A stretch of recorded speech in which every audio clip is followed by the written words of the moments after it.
ನಾಲಿಗೆಯ ನಿಯಂತ್ರಣ ಅಂದರೆ ಟಂಗ್ ಕಂಟ್ರೋಲ್ ಎಷ್ಟು ಮುಖ್ಯ ಗೊತ್ತಾ ನಮ್ಮ ಲೈಫಲ್ಲಿ. ಈಗ ಸೋಷಿಯಲ್ ಮೀಡಿಯಾದಲ್ಲಿ ನೀವು ನೋಡ್ತಿರ್ಬೋದು, ಯೂಟ್ಯೂಬ್ನಲ್ಲಿ ಒಬ್ಬ ಬಿಗ್ ಪಾಡ್ಕಾಸ್ಟರ್ ಇಡೀ ಓಲ್ ವರ್ಲ್ಡ್ ಅನ್ನ ಕೊಂಡಾಡ್ತಾ ಇತ್ತು.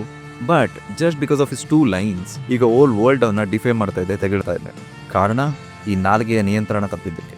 ಈ ನಾಲಿಗೆ ಎಷ್ಟು ನಿಯಂತ್ರಣ ತಪ್ಪಿರುತ್ತೆ ಅಂತಂದರೆ, ಏನು ಕಾಣುತ್ತೋ ಅದನ್ನು ತಿನ್ನಬೇಕು ಅಂತ ಅನಿಸುತ್ತೆ, ಏನು ಬೇಕೋ ಅದನ್ನ ಮಾತಾಡಿ ಎಂಜಾಯ್ ಮಾಡಬೇಕು, ಏನೋ ಖುಷಿ ಪಡಬೇಕು ಅಂತ ಅನಿಸುತ್ತೆ, ಮಜಾ ಮಾಡಬೇಕು ಅಂತ ಅನಿಸುತ್ತೆ. ಇದನ್ನು ರೂಪ ಗೋಸ್ವಾಮಿಯವರು ತಮ್ಮ ಉಪದೇಶಾಮೃತದಲ್ಲಿ ಸರಿಯಾಗಿ ಪಾಯಿಂಟ್ ಔಟ್ ಮಾಡ್ತಾರೆ.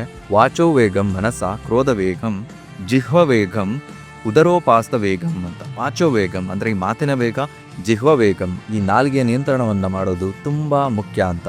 ಯಾಕಂದರೆ ಮಾತಿನ ನಿಯಂತ್ರಣ, ಈ ನಾಲ್ಗೆ ನಿಯಂತ್ರಣ ಇಲ್ಲ ಅಂದರೆ ನಮ್ಮ ಲೈಫ್ ಕೂಡ ರಿಸ್ಕಲ್ಲಿ ಸಿಕ್ಕಾಕೋಬೋದು.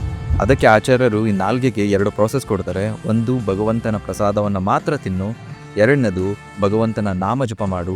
ಈ 2 ಪ್ರೋಸೆಸ್ನ ಮಾಡೋದ್ರಿಂದ ಈ ನಾಲ್ಗೆ ಶುದ್ಧೀಕರಣ ಆಗಿ ನಮ್ಮ ನಿಯಂತ್ರಣದಲ್ಲಿರುತ್ತೆ ಹೊರತು ಅದಕ್ಕೆ ಇಚ್ಛೆ ಬಂದಂಗೆ ಮಾತಾಡಿ ಅದು ಸಂತೋಷ ಪಡೋದಿಲ್ಲ. ಮತ್ತು ಮುಂದುವರೆಸಿ ಹೇಳ್ತಾರೆ, ಈ ನಾಲ್ಗೆಯ ಒಂದು ನಿಯಂತ್ರಣ ಆಯಿತು ಅಂತ ಅಂದರೆ ಇಡೀ ದೇಹದ ಎಲ್ಲ ಅಂಗಾಂಗಗಳ ನಿಯಂತ್ರಣ ಕೂಡ ಈ ನಾಲಿಗೆಯ ನಿಯಂತ್ರಣದ ಮೇಲೆ ನಿಂತಿದೆ ಅಂತ ಕೂಡ ಹೇಳ್ತಾರೆ.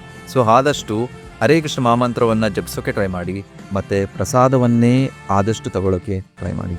ಹರೇ ಕೃಷ್ಣ.